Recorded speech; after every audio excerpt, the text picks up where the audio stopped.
Settu saman þína eigin skál og útkoman verður yfirnáttúruleg. Glow Street Food Fákafeni. Gunni, það byrst þó nokkuð myndband af þér með hreyfingasérfræðingum Ído Portal. Hvernig hefur það verið að æfa með honum? Hann náttúrulega algjör snillingur. Það bara svona vekur upp svona smá barn í manni að æfa með honum og opnar alveg nýjar víddir hvað varðar hreyfingar og aðstæður og allt svoleiðis. Og hann náttúrulega hann bæði snillingur í öllum hreyfingum og snillingur að búa til aðstæður sem að svona kveikja í manni á annan hátt, þegar kemur að því að hreyfa sig og þetta minnir mig smá svona á það þegar maður fór bara út sem krakki og vissi ekkert hvað maður var að gera og bara var fullur af orku og fór síðan bara að klifra einhvers staðar eða lendi í hinu eða lendi í þessu.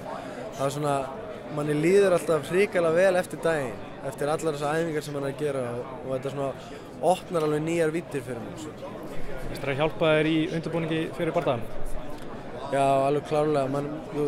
Þetta líkaminn er bara svo góður eftir þessar æfingar. Þetta örvar ákveðnar stöðvar í líkamanum sem maður hefur kannski ekki verið að halda nógu virkum.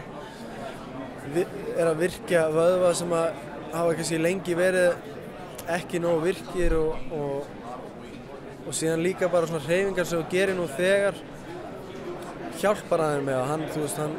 Hann hefur svo góða tilfinningu fyrir hvernig þú færir orku í gegnum líkamann og líkamsstöðum fyrir ákveðin verkefni og svo framvegis og alla punta í líkamann fyrir það sem þú átt að gera, hvernig þú átt að nota hendurnar þegar þú setur hann niður í ákveðnum aðstæðum, hvernig þú nota fæturnar, í hvernig stöðu þú ert við þessi verkefni og svo framvegis. Nýja lyfjastefnan er búin að vera í gildi núna í hálft ár. Hefur þú verið lyfjaprófaður? Já, ég var lyfjaprófaður í Dublin. Og komið þér heim til einn snemma morgun eins og gera stundum og vekja þig? Þú ert náttúrulega ekki mikill morgunhanni. Nei, ég kom í gymmið bara daginn eða seinnipartinn. Æfingafélag þinn og vinur Katha Pendrit hætti nýlega, kom það þér óvart? Var hann búinn að tala um þetta áður? Nei, hann var ekki búinn að tala um þetta áður en þetta kom mér samt ekkert svakalega óvart því maður var svona búinn að finna að hann væri byrjaður að hugsa um aðra hluti, hann var að opna veitingastað og já, ég svona einhvers staðar inni var ég byrjaður að finna þetta sko. Ekki það að hann hefði alveg getað haldið áfram, hann er ekki búinn að vera að keppa það lengi en bara í rauninni alls ekki og ekki búinn að vera að æfa það lengi heldur sem er svolítið impressive miðað við hvað hann náði langt og miðað við hvað hann æfiði stutt og þegar hann byrjaði að æfa þá var ég held ég brúnbelti og búinn að keppa alveg marga MMA-barda og hann kunni ekki neitt sko. Síðan bara örfáum árum seinna var hann komin í UFC. Það er alveg magnað sko.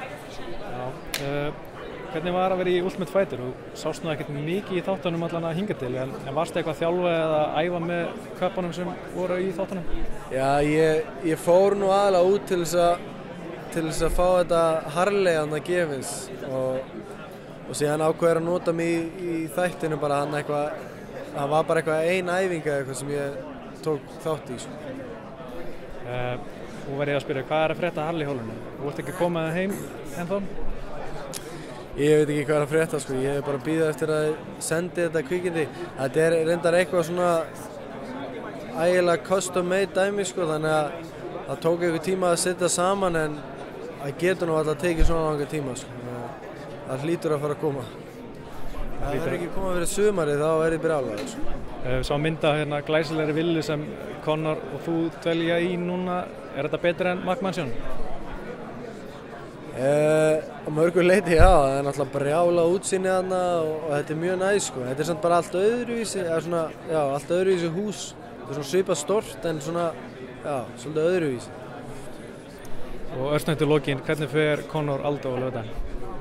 Ég held að Conor, ég ætla að segja hann klára hann annarkvort í fyrstu lotu, mjög snöggt. Það er ef Aldo kemur inn graður og reiður. Ef Aldo ætlar að vera mjög passasamur og vera ofur meðvitaður allt sem Conor að gera, þá held ég að það verði bara of mikið og hann klára hann í 3./4. lotu. Settu saman þína eigin skál og útkoman verður yfirnáttúruleg. Glow Street Food Fákafeni.